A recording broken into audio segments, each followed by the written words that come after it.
एक समय की बात है। दुर्गापुर नामक गांव में राजेश नाम का एक व्यक्ति रहता था।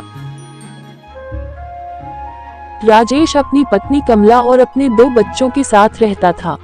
राजेश की एक खुद की खिलौनों की दुकान थी। पत्नी कमला दिखने में बहुत सुंदर थी।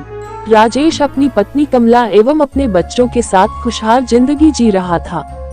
एक दिन कमला अपने पति राजेश से कहती है, अजी आपने मुझसे एक वादा किया था कि हमारी दुकान में तरक्की हो जाएगी तो आप मुझे एक सोने का हार दिलाओगे, और अब तो हमारी दुकान में तरक्की भी हो गई है, लेकिन अभी तक आपने मुझे सोने का हार नहीं दिलाया।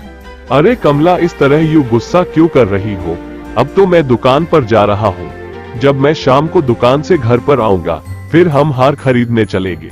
ऐसा कहकर राजेश दुकान में काम करने के लिए चला जाता है, और जब वह शाम को दुकान से घर पर आता है तब राजेश के घर आते ही राजेश और उसकी पत्नी कमला सुनार की दुकान में हार खरीदने के लिए चले जाते हैं, और राजेश अपनी पत्नी को अपने दोस्त हीरा की दुकान पर ले जाता है।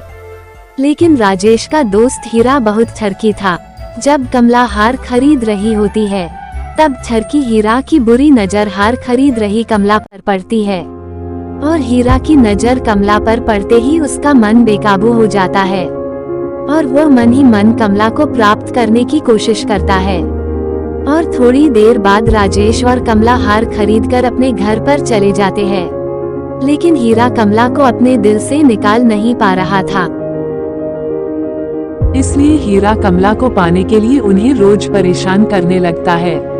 वह अपने आदमियों को रोज राजेश के घर पर उन्हें परेशान करने के लिए भेजता है, लेकिन उसके आदमी कुछ नहीं कर पाते हैं। तब हीरा स्वयं राजेश के घर जाता है, और उस समय राजेश घर पर नहीं होता है। तब हीरा मौके का फायदा उठाकर कमला के साथ गलत करने की सोचता है, लेकिन कमला उससे बचने की पूरी कोशिश करती है। तभी उसका एक पैर फिसल जाता है और वही की वही उसकी मौत हो जाती है। कमला की मौत हो जाने के बाद उसका पति रमेश और उसके दोनों बच्चे अकेले रहने लगते हैं। उनकी जिंदगी में तो मानो खुशियों का ग्रहण ही लग गया हो। रमेश अपनी पत्नी की मौत के बारे में पुलिस को भी बताता है, और पुलिस हीरा को पकड़कर भी ले जाती है, लेकिन हीरा की पुलिस से अच्छी जानकारी होने के कारण वह जेल से जल्दी छूट जाता है, और कमला की मौत के केस को भी दबा देता है। कुछ दिन बीतने के बाद गांव में एक खबर फैलती है। गांव में एक चुड़ैल का साया है, जिसके कारण लोग रात को अपने घरों से निकलना बंद कर देते हैं। और एक दिन हीरा अपने घर में सो रहा होता है।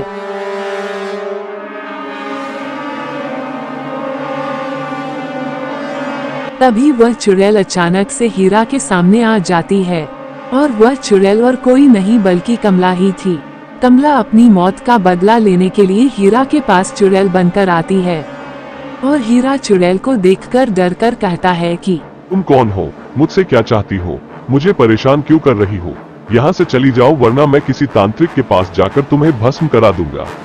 हीरा, मैं वही कमला हूँ जिसे तुमने कई वर्षों पहले अपनी नीचता के कारण मार दिया था, और अब मैं तुमसे अपनी मौत का बदला लेने के लिए आई हूँ।